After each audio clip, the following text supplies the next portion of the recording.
আমাৰ মৰিগাঁও জিলাত birth certificate issue কৰাৰ সংক্ৰান্তত এটা ডাঙৰ ষড়যন্ত্ৰ দেখা পোৱা গৈছে আৰু আমাৰ মনোভাৱ এনে হয় যে কিছুমান সৰু সৰু দোকান খুলি মৰিগাঁও জিলাৰ বিভিন্ন জাগাত বাৰ্থ চাৰ্টিফিকেটবোৰ বা যিবোৰ তথ্য বাৰ্থ চাৰ্টিফিকেটৰ বাবে দৰকাৰ হয় সেইবোৰ বিক্ৰী কৰা হয়।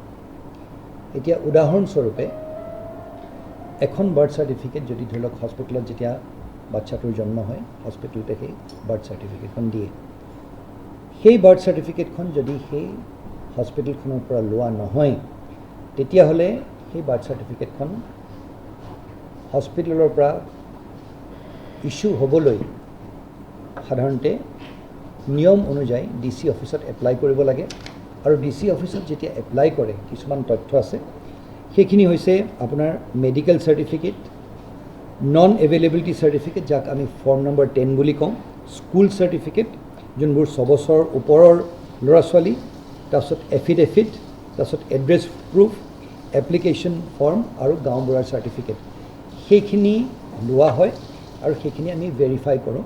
ভেৰিফাই কৰি উঠি সেই বস্তুটো সেই হুকুম দিয়া হয় বা সেই পাৰ্মিশ্যনটো দিয়া হয়। আজিকালি যিহেতুকে অনলাইন এপ্লাই কৰা হয়, সেই অনলাইনত কি হ'ল আমাৰ যোনজন মেজিষ্ট্ৰেট প্ৰমোদ শৰ্মা ডাঙৰীয়া তেওঁ যেতিয়া চেক কৰি আছিলে তেওঁৰ মনটো চেবালে, যিহেতুকে এই যোনবোৰ স্কুলৰ পৰা দিয়া যোনবোৰ চাৰ্টিফিকেট সেই স্কুলৰ পৰা দিয়া চাৰ্টিফিকেটবিলাকত ছিগনেচাৰটো তেওঁৰ এনেকুৱা মনত ভাৱ হ'ল যে হেডমাষ্টাৰজনৰ সেইখন অৰিজিনেল ছিগনেচাৰ নহয়, সেই ছিগনেচাৰটো যেন স্কেন কৰি দিছে, যিহেতুকে এটা পাৰ্টিকুলাৰ জেগাতে সেই বস্তুটো হয়। এতিয়া সেই স্কুলখনত যেনে এইটো আমাৰ হৈছে টেঙাগুৰি MV স্কুল, তাত টেঙাগুৰি MV স্কুলৰ কিন্তু প্ৰধান শিক্ষকৰ কোনো ভুল নাই। যেতিয়া আমি টেঙাগুৰি MV স্কুলত এই তদন্ত কৰিলোঁ, সুধিলোঁ, তেতিয়া তেওঁ নিজৰ ৰেকৰ্ড চাই পেলাই ক'লে যে তেওঁৰ ৰেকৰ্ডত এনেকুৱা ধৰণৰ চাৰ্টিফিকেট ইস্যু কৰাৰ কোনো তেওঁৰ তথ্য হাতত নাই। সেইটোৱে কি বুজায় যে যিসকল ব্যক্তিয়ে বা যিসকল ল'ৰা ছোৱালীয়ে বা যিসকল অভিভাৱকে এনেধৰণৰ বাৰ্থ চাৰ্টিফিকেট এপ্লাই কৰিছে তেওঁলোকেই কোনোবা এটুকুৰা জেগাত কিবা এটা ভুল কাম কৰিছে বা তেওঁলোকে ভুল তথ্য দিছে। ইয়াৰ প্ৰতিক্ৰিয়া কি হ'ব?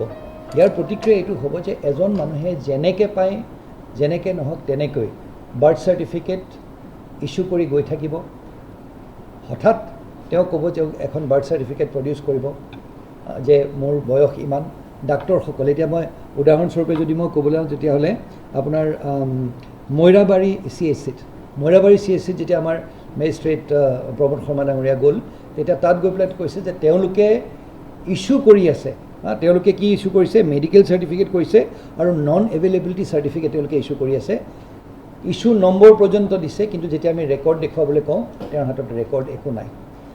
এখন চৰকাৰী হস্পিটেলে কোনো ৰেকৰ্ড নথকাকৈ এনেধৰণে যদি সেই তথ্যখিনি গোটাই দিয়ে যাৰ জৰিয়তে এজন মানুহে বাৰ্থ চাৰ্টিফিকেট পাব পাৰে, তাৰমানে কাইলৈ কি হ'ব, এটা সময় এনেকুৱা আহিব য'ত মানুহ ৰিটায়াৰেই নকৰিব বা বাৰ্থ চাৰ্টিফিকেটৰ যি ধৰণে এটা সদ উপয়োগ কৰিব লাগে, যেনে এটা চৰকাৰী নিয়ম নীতিৰ মাজেদি হ'ব লাগে, সেই বস্তুটো নহয়। তাৰ বাবে পুলিচত আমাৰ জিলা প্ৰশাসনৰ তৰফৰ পৰা এখন FIR লঞ্চ কৰা হৈছে। ইতিমধ্যে 2জন ব্যক্তি মইনুল হক আৰু নুৰুল ইছলাম ডাঙৰীয়াক এৰেষ্ট কৰা হৈছে আৰু সৰহ সংখ্যক লোক যিসকলে এই ৰেকেটৰ লগত জড়িত হৈ আছিলে তেওঁলোক বৰ্তমান পলাতক অৱস্থাত আছে, তেওঁলোকক নিশ্চয় ধৰা হ'ব। কিন্তু মূলতঃ এইটো যে আজি মৰিগাঁও জিলাত এই যে স্কেমটো হৈ আছে, যিসকল ব্যক্তি এইটোৰ লগত জড়িত হৈ আছে তেওঁলোকক অনতি পলমে তেওঁলোকক ধৰাটো, তেওঁলোকক এৰেষ্ট কৰাটো অত্যন্ত বেছি প্ৰয়োজন। নহ'লে এই ঘোটালা চলি থাকিব আৰু সম্পূৰ্ণভাৱে এই বাৰ্থ চাৰ্টিফিকেট ইস্যু কৰাৰ ক্ষেত্ৰত এটা ডাঙৰ এটা বিসংগতিৰ সৃষ্টি হ'ব। মূল তথ্যখিনি সেইখিনি আৰু প্ৰশাসনৰ তৰফৰ পৰা গোটেইখিনি আমি আকৌ সেই গোটেইখিনি ব্যক্তি যাৰ বাৰ্থ চাৰ্টিফিকেটৰ বাবে এই তথ্যখিনি আহিছিলে সেইখিনি আমি সম্পূৰ্ণভাৱে আমি চিজ কৰি লৈছোঁ। আমি পুনৰবাৰ সেইখিনি হেৰি কৰি যিখিনি ব্যক্তিক আমি তেনেধৰণৰ 2 নম্বৰী কাম কৰা বা ভুল তথ্য দিয়া পাইছোঁ সেইখিনি সোধপোছ কৰি বিধিগতভাৱে যি ব্যৱস্থা ল'বলগীয়া হ'ব সেইখিনি আমি নিশ্চয় ল'ম। নিশ্চয় এতিয়া ধৰি লওক যিসকলে তেনেধৰণৰ চাৰ্টিফিকেট দিছে, এতিয়া চাওক আচল ঘোটালাটো কোনে কৰিছে? আচল ঘোটালাটো সেই সৰু সৰু দোকানবোৰ ক'ৰবাত বহুৱাই 500-1000 টকাত এই চাৰ্টিফিকেটবোৰ বিক্ৰী হয়। আৰু অকল বিক্ৰী কৰা মানুহখিনিয়ে নহয়, যিসকলে কিনে, যিজন ব্যক্তিয়ে নিজৰ বাবে বা নিজৰ ল'ৰা ছোৱালীৰ বাবে এই চাৰ্টিফিকেটখন কিনি এনেধৰণে বাৰ্থ চাৰ্টিফিকেট ক্ৰয় কৰিছে, সেইটো এটা ডাঙৰ ভুল। সেইকাৰণে এই গোটেইখিনি মানুহ প্ৰথম কথাটো এটা জল পটপটকৈ যিসকলে এইটো এনেধৰণৰ কাম কৰিছে এইটোতো ওলাই পৰিব। এতিয়া স্কুলত হেৰি কৰিছে, এতিয়া আমি ক'ম স্কুলৰ কৰ্তৃপক্ষক আমি ক'ম যে তেনেকুৱা ধৰণৰ চাৰ্টিফিকেটবোৰ, চাকৰিৰ ক্ষেত্ৰতো সেইটো হ'ব পাৰে। আপুনি ভাবিছে নাই বস্তুটো এইটো কিমান গুৰুত্বপূৰ্ণ, এটা কিমান ডাঙৰ কাম এটা কৰিছে তেওঁলোকে। এটা সময়ত মানুহ ৰিটায়াৰ নহ'ব। আমাৰ মৰিগাঁও জিলাৰ পৰা সৰহসংখ্যক মানুহ আপোনাৰ চৰকাৰী চাকৰি পৰা তেওঁলোকে ৰিটায়াৰ নহ'ব। বিশেষকৈ নাগৰিকত্বৰ ক্ষেত্ৰতো নাগৰিকৰ ক্ষেত্ৰত তেওঁলোকে হেৰি কৰে। তো এটা খুব ডাঙৰ এটা স্কেম হৈছে। আৰু মোৰ দৃঢ় বিশ্বাস, আৰু SP ডাঙৰীয়াৰ লগত আমাৰ কথা হৈছে, এইটো ইতিমধ্যে তেওঁলোকে গ্ৰেপ্তাৰ কৰিছে আৰু বহুখিনি মানুহ গ্ৰেপ্তাৰ হ'ব বুলি মোৰ বিশ্বাস। বৰ্তমান সময়লৈকে কিমানজনমান মানুহ? 2জন গ্ৰেপ্তাৰ হৈছে। মই কৈছোঁ নহয়, মইনুল হক আৰু নুৰুল ইছলাম। সন্দেহৰ আওতাততো এইটোতো ডাঙৰ এটা হেৰি। এইটো এই মাহটো কিমান মানুহ যে হয় তাৰ ঠিক নাই, কিন্তু এইখিনিক ধৰিব লাগিব। আৰু আমাৰ মূল উদ্দেশ্য হৈছে অনতি পলমে এই বস্তুটো যাতে আমি সম্পূৰ্ণভাৱে এইটো বন্ধ কৰিব পাৰোঁ। আৰু আজি মৰিগাঁও জিলাত বা বাকী বা ক'ত হৈ আছে আমি কি জানো, আৰু বহুত জেগাত চাগে হৈ আছে এনেকুৱা। এইটো আজি মেজিষ্ট্ৰেটজনে ভালকৈ চালে বুলি ধৰা পৰিলে।